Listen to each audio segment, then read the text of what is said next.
ಅಭಿಮಾನ ಇರಬೇಕು, ಆದ್ರೆ ಈ ತರ ಹುಚ್ಚ ಅಭಿಮಾನ ಇರಬಾರ್ದು. ಹುಚ್ಚ ಅಭಿಮಾನದಿಂದಾನೇ ಇವತ್ತು ಇದೆಲ್ಲ ಆಗಕ್ಕೆ. ಇಲ್ಲಿ ಯಾರನ್ನೂ ದೂರಕ್ಕಾಗಲ್ಲ, ರಾಜಕೀಯದವರಾಗ್ಲಿ ಇಲ್ಲ ಪೊಲೀಸ್ ಡಿಪಾರ್ಟ್ಮೆಂಟ್ ಆಗ್ಲಿ ಯಾರನ್ನೂ ದೂರಕ್ಕಾಗಲ್ಲ. ಯಾರಿಗೂ ಗೊತ್ತಿಲ್ಲ ಇಲ್ಲಿ ಎಷ್ಟು ಜನ ಬರ್ತಾರೆ, ಎಷ್ಟು ಜನ ಸೇರ್ತಾರೆ ಅನ್ನೋ ಒಂದು ಅಂದಾಜೇ ಇಲ್ಲ.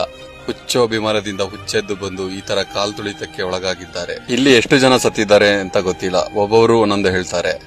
ಆದ್ರೆ ಸತ್ತವರ ಎಲ್ಲಾ ಆತ್ಮಕ್ಕೂ ಶಾಂತಿ ಸಿಗ್ಲಿ ಅಂತ ಕೇಳ್ತಾ, ಸೆಲೆಬ್ರಿಟಿಗಳೇ ಆಗಲಿ, ಕ್ರಿಕೆಟಿಗರೇ ಆಗಲಿ, ಯಾರೇ ಆಗಲಿ ಅವರ ಮೇಲೆ ಅಭಿಮಾನ ಇಟ್ಕೊಳ್ಳಿ, ಆದ್ರೆ ಈ ತರ ಹುಚ್ಚ ಅಭಿಮಾನ ಇಟ್ಕೋಬೇಡಿ. ಅವರನ್ನು ಹತ್ತಿರದಿಂದ ನೋಡಿ ಮಿನಿಮಮ್ ಮ್ಯಾಕ್ಸಿಮಮ್ ಒಂದು ಸೆಲ್ಫಿ ತಗೋಬಹುದು, ಒಂದು ವಿಡಿಯೋ ಮಾಡ್ಕೋಬಹುದು. ಅದನ್ನ ಬಿಟ್ರೆ ನಿಮ್ಗೆ ಏನೂ ಸಿಗಲ್ಲ.